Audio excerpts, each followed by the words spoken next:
एक मिलियनर की वाइफ एक जर्नलिस्ट को रिझाकर उसे अपनी स्टेप डॉटर को किडनैप करने का काम देती है। फिर एक मर्डर के बाद सब कुछ चीजें कॉम्प्लिकेट हो जाती है।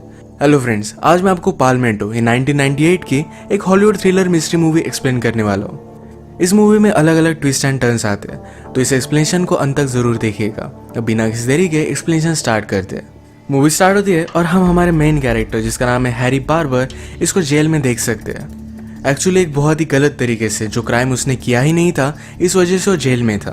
उसके केस में कुछ इम्प्रूवमेंट्स हुई और जज को पता चला कि हैरी उस केस में इन्वॉल्व था ही नहीं, तो इस वजह से 2 साल बाद उसे जेल से छोड़ दिया जाता है। पर हैरी जज पे भी बहुत ज़्यादा गुस्सा था। वो कहता है मेरे 2 साल बर्बाद हो गए, इसका हिसाब कौन देगा। जेल से बाहर निकलने के बाद उसका ब्रदर इन लॉ उसका वेट कर रहा था। उसका ब्रदर इन लॉ एक पुलिस में है, तो उस पर भी वो बहुत ज़्यादा गुस्सा है कि पुलिस की वजह से वो इस सब में फंसा हुआ था। ब्रदर इन लॉ कहता है क्या तुम फिर से पालमेंटो वापस जाने वाले हो। पालमेंटो इस सिटी का नाम था। हैरी इसमें थोड़ा भी इंटरेस्टेड नहीं था, पर तभी हैरी की एक्स गर्लफ्रेंड उसे मिलने के लिए आई। तो उसे कहता है अब बहुत सारे साल हो गए, पर उसे कुछ भी बोलने नहीं देती, डायरेक्टली किस कर लेती है। इसके बाद क्या था, अपनी गर्लफ्रेंड के साथ वो पालमेंटो में पहुंच गया। सालों पहले उसकी गर्लफ्रेंड आयरन की चीजें बनाती थी, पर अब वो एक आर्टिस्ट बन चुकी है। उसका एक एक पीस ये हंड्रेड्स ऑफ डॉलर्स के लिए जाता है। वो प्रॉपर्ली अब सेटल हो चुकी थी। हैरी को भी लगता है कि उसे कुछ काम ढूंढना चाहिए। ये ढूंढने के लिए वो सिटी में गया, पर आज उसे कोई भी काम नहीं मिला। वो जरा वरीड था, तो नीना उसे कहती है मेरा बहुत सारा आर्ट वर्क है, इसे तुम डिलीवर कर सकते हो, मेरे लिए काम कर सकते हो। इस बात से हैरी का ईगो हर्ट हो गया और वो गुस्सा होकर वहां से चला जाता है। वो एक बार में आया हुआ था, तभी बहुत ही अमीर सी लड़की उसके पास से गुजरी। वो फोन बूथ पर जाकर कुछ बात करती है और अपनी पर्स पीछे ही छोड़ के ये हैरी जाकर देख लेता है। इसमें बहुत सारे पैसे थे, तो थोड़े से हैरी ने इसमें से निकाल लिए। अचानक से वो लड़की वापस आ गई। हैरी कहता है मैं तुम्हें पर्स लौटाने वाला था। बार टेंडर ने सब देखा था, तो कहता है कि तुम्हारे पैसे चेक कर लो। उस लड़की ने कहा कि इसमें सारे पैसे हैं। वो हैरी से कहती है क्यों ना मैं तुम्हारे लिए ड्रिंक बाय करूं। उसने उससे पूछा मुझे लगता है कि तुम्हें रिस्की काम करना अच्छा लगता है, मेरे पास तुम्हारे लिए एक काम है, इसमें तुम्हें पैसे तो बहुत सारे मिलेंगे पर रिस्क भी है। हैरी पूछता है कि एग्जैक्टली काम क्या है। इस लड़की ने उसे अपना नंबर दे दिया। कहता है कि कल मुझे कॉल करना। जाते वक्त उसे कहती है मेरी एक चीज तुम्हारे पास है। एक्चुअली हैरी ने उसके पर्स से पैसे निकाल लिए थे। ये लेकर वहां से चली गई। शाम में हैरी काम ढूंढते ढूंढते रिवर के पास आया, जहां पर एक बोट ओनर से वो बात करता है। वह उसे एक बहुत ही ब्यूटीफुल सी बोट दिखी। वो इसके बारे में बोट ओनर से पूछता है, तो बोट ओनर ने कहा कि हमारे इस टाउन में मेलरॉक्स ये एक मिलियनर आया हुआ है। उसकी एक वाइफ है और बेटी के नाम पर भी उसने एक बोट रखी हुई है। अगले दिन हैरी की गर्लफ्रेंड नीना ये मेलरॉक्स की यहाँ ही डिलीवरी देने के लिए जा रही थी, तो हैरी कहता है कि मैं देकर आता हूँ। वो यहाँ पर पहुंचा तो डायरेक्टली उसी लड़की को देखता है। एक्चुअली ये मेलरॉक्स की वाइफ थी। अब मिसेस मेलरॉक्स इतनी अमीर है तो उस पर वो ट्रस्ट कर सकता है। हैरी ने उसे कहा कि काम क्या है ये तुम मुझे बताओ। वो उसे पैसे देती है और कहती है सी के पास एक हाउस रेंट करो, वहीं पर हम बात करेंगे। इसके बाद रात में मिसेस मेलरॉक्स उसे मिलने के लिए आई। हैरी को पता था कि वो कुछ ना कुछ तो इलीगल बात करेगी, इस वजह से उसने टेप रिकॉर्डर को ऑन कर दिया। मिसेस मेलरॉक्स कहती है तुम्हें मेरी डॉटर ऑडेट की किडनैपिंग करनी पड़ेगी। ये काम रिस्की था, तो हैरी जरा कतराता है। तो मिसेस मेलरॉक्स ने कहा कि कोई भी किडनैपिंग होने नहीं वाली, ये प्लान मैंने और ऑडेट ने मिलकर ही किया है। ऑडेट कहीं घूमने चली जाएगी और इसके बदले में हम $500,000 की रैंसम मांगेंगे। ये कॉल तुम करोगे। इसके 10% $50,000 ये वो हैरी को देने वाली थी। ये सारी कुछ डिस्क्रिप्शन देते हुए उसने हैरी को रिझाने की कोशिश की। हैरी भी उसकी ब्यूटी देखकर उसके साथ इंटीमेट हो जाता है। ये काम करने के लिए रेडी था, पर इससे पहले वो ऑडेट से मिलना चाहता था। ऑडेट उसे मिलने के लिए आई। हैरी वंडर करता है ये सारी चीजें वो करना क्यों चाहती है। एक्चुअल में मिसेस मेलरॉक्स ये उसकी स्टेप मदर है। ये सारा प्लान उसी का था, पर ऑडेट को भी पैसों की जरूरत होती है। उन्हें हमेशा से ज्यादा पैसे खर्च करने की आदत है। ऑडेट जब तक 18 ईयर्स की नहीं हो जाती तब तक उसे पैसे काम आएंगे और इसके बाद वो फिर से अपने फादर के पास वापस आ सकती है। हैरी उसे कहता है कि अगर तुम्हें पुलिस ने पकड़ लिया तो 1 सेकंड में तुम सब कुछ बातें उगल दोगी।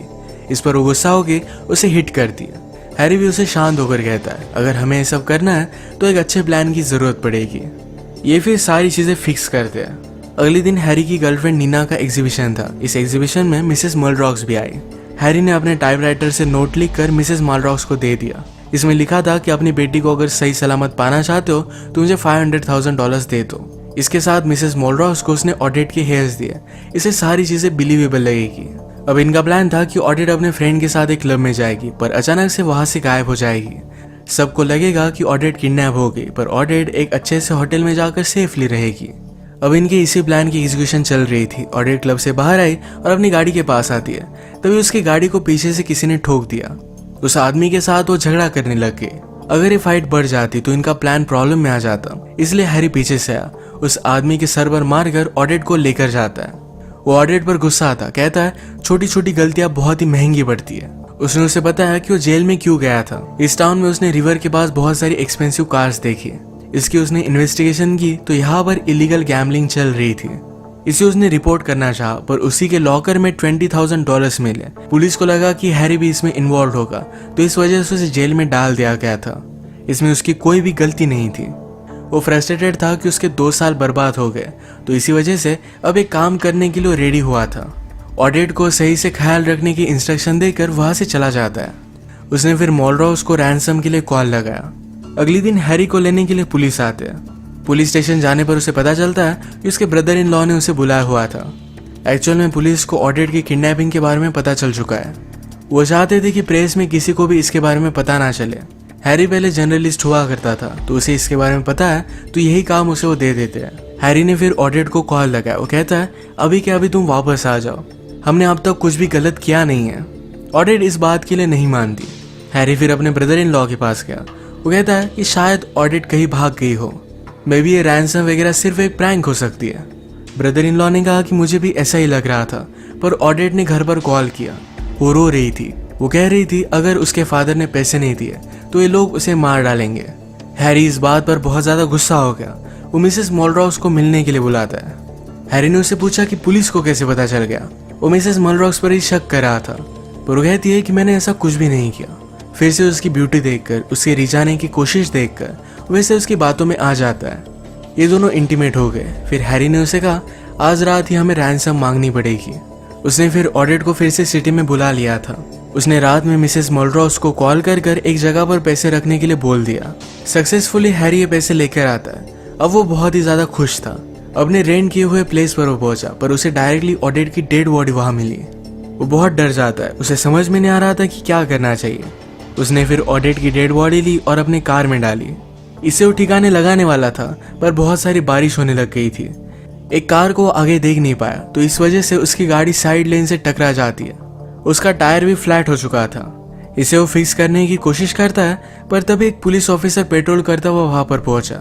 उसे गाड़ी के पेपर्स वगैरह बांधता है। हैरी ने कहा मेरा ब्रदर इन लॉ भी तुम्हारे साथ ही काम करता होगा। ये पुलिस ऑफिसर उसे जानता था, तो हैरी के साथ वो और भी फ्रेंडली हो गया।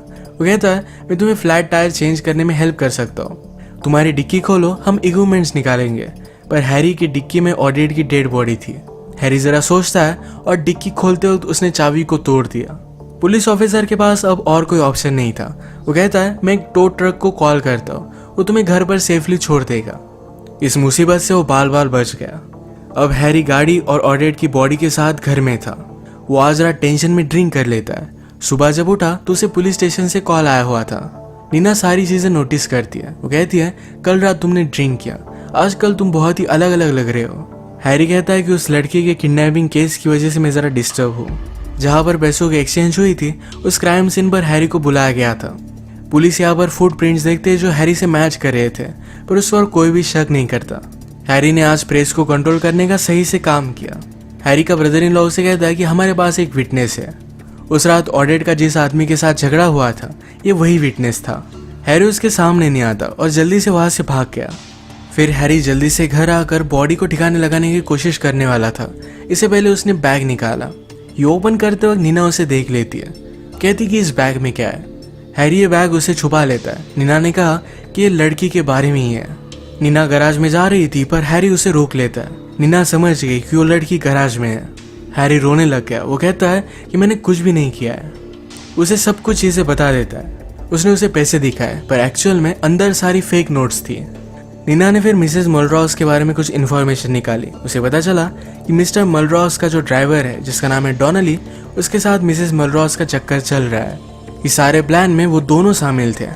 नीना फिर डायरेक्टली जाकर डॉनली से बात करती है। कहती है हमारे पास ऑडिट की बॉडी है, इसका तुम्हें ठिकाने लगाना पड़ेगा। डॉनली कहता है कि मैं ऐसा क्यों करूंगा। हैरी ने जो मिसेस मलरॉस की टेप बनाई थी, ये टेप वो डॉनली को सुनाती है। ये एविडेंस देखकर डॉनली भी काम करने के लिए रेडी था। डॉनली ने नीना से कहा, इस टेप में जरा आगे सुनो। नीना को हैरी के अफेयर के बारे में पता चला। वो उस पर बहुत ज्यादा गुस्सा हो गई थी। वो हैरी से पूछती कि तुमने ये सब किया क्यों। हैरी कहता है कि वो बहुत ही ब्यूटीफुल थी, मैं फंस गया था। नीना कहती कि तुम्हें ये सब इलीगल करने की जरूरत नहीं थी।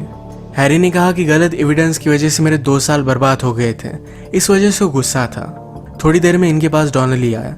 अपने साथ वो एसिड लेकर आया था। ऑडेट की बॉडी को मेल्ट कर देते हैं। इसके बाद वो उनसे टेप का एविडेंस लेकर चला गया। फिर से हैरी को उसके ब्रदर इन लॉ को कॉल आता है। ब्रदर इन लॉ उसे कहता है कि ऑडेट की डेड बॉडी हमें मिली है। ये डेड बॉडी हैरी ने जो प्लेस रेंट किया था यहीं पर मिली है। अब क्वेश्चन ये उठता है कि ऑडेट की डेड बॉडी को उन्होंने अभी अभी मेल्ट कर दिया, तो डेड बॉडी किसकी थी। पुलिस के साथ हैरी यहाँ पर पहुंचा तो डेड बॉडी किसी और ही लड़की की थी। मिसेस मुलरॉक्स ने एक एक्ट्रेस को हैरी के पास भेजा हुआ था ताकि हैरी को लगे कि कोई भी किडनैपिंग हो नहीं रही। मिसेस मुलरॉक्स का हैरी को इस केस में फंसाने का पूरा प्लान था। अब जो डेड बॉडी मिली है ये एक्चुअल में मुलरॉक्स की बेटी की डेड बॉडी थी। यहाँ पर पुलिस को जो विटनेस मिला था ये भी देखने के लिए आया हुआ था। ये हैरी को पहचान लेता है और कहता है हैरी ने ऑडेट को किडनैप किया था। ये देखकर हैरी जल्दी से वुड्स में से यहाँ से भाग गया। वो रात में डायरेक्टली मिसेस मुलरॉक्स के पास पहुंचा। वो उस पर बहुत ज्यादा गुस्सा हो गया था। फिर मिसेस मुलरॉक्स कहती है ये सारा प्लान डॉनली का है, वो मुझे भी इसमें फंसा रहा है। वो उसे फिर से किस करती है, कहती है हम दोनों यहाँ से भाग जाते हैं। पर हैरी इस बार फंसने नहीं वाला था। वो डायरेक्टली मुलरॉक्स के रूम में गया। वो कहता है तुम्हारी वाइफ ने ये सब प्लान बनाया था। उसे सब कुछ सच सच बता देता है। डॉनली रूम में आया और हैरी पर वो गन लगाता है। मिसेस मुलरॉक्स भी वहां पर पहुंची, पर मिसेस मुलरॉक्स ये कोई और ओल्ड लेडी थी। एक्चुअल में अब तक हमें जो मिसेस मुलरॉक्स लग रही थी ये डॉनली की वाइफ थी। डॉनली और वो ये मिस्टर मुलरॉक्स के यहाँ पर सर्वेंट थे और उन्होंने मिलकर ही ऑडेट को किडनैप करने का प्लान बनाया था। मिस्टर मुलरॉक्स हैरी पर बिलीव नहीं करते और उस पर बहुत ज्यादा गुस्सा हो गए थे। वो डॉनली को ऑर्डर करते हैं कि इसे लेकर जाकर मार डालो। जहाँ पर इन्होंने फेक ऑडेट की बॉडी मेल्ट की थी यहीं पर डॉनली हैरी को लेकर आया। हैरी की गर्लफ्रेंड नीना को भी उन्होंने किडनैप कर लिया था। डॉनली और उसकी वाइफ मिलकर हैरी को एसिड में डालने वाले थे, तभी वहां पर पुलिस पहुंच गए। हैरी ने ऑलरेडी अपने ब्रदर इन लॉ को सारी चीजें बता दी थी। सारे पुलिस यहाँ पर पहुंच गए। फाइट में डॉनली ही एसिड में गिर गया। डॉनली की वाइफ को पुलिस ने अरेस्ट कर लिया, पर इसके साथ ही पुलिस ने हैरी को भी अरेस्ट किया क्योंकि उसने भी इनकी इसमें मदद की थी। लास्ट में उसने पुलिस को सब कुछ बता दिया, पर पहले तो उसने किडनैपिंग में मदद की थी। हैरी ने सारी चीजें एक्सपोज की, तो इस वजह से उसे बहुत ही कम जेल होती है। उसे अपनी लाइफ में हमेशा से एक नॉवेल लिखना था, पर कभी भी टाइम नहीं मिलता था। लास्ट टाइम जब वो जेल में गया तो उसके पास लिखने के लिए एक अच्छी स्टोरी नहीं थी, पर इस बार उसके साथ जो भी हुआ ये सारी चीजें वो लिख डालता है। जेल से जब वो बाहर आया तो उसके पास पूरी बुक रेडी थी। वो हमसे कहता है कि शायद मेरी बुक पर मूवी भी बन जाए, और यहीं पर ही मूवी एंड हो जाती है। वो पहले बहुत ज्यादा लालच में आ गया था, पर जब उसे पता चला कि वो फंस रहा है तो उसने सब कुछ चीजें पुलिस को सच सच बता दी थी। नीना से भी वो बहुत ही ट्रांसपेरेंट रहा, तो इस वजह से दोनों एक साथ थे। इसी के साथ आज का वीडियो हम खत्म करते हैं। अगर आपको एक्सप्लेनेशन अच्छा लगा तो प्लीज इसे लाइक कर दीजिएगा। ये बहुत सारी मूवीज लेकर आता रहता हूँ, तो प्लीज इस चैनल को सब्सक्राइब कर दीजिए और बेल नोटिफिकेशन आइकन दबाना मत भूलिएगा। हम फिर से मिलेंगे और एक नई मूवी के साथ। तब तक के लिए थैंक यू और आप अपने आप का ख्याल रखिए।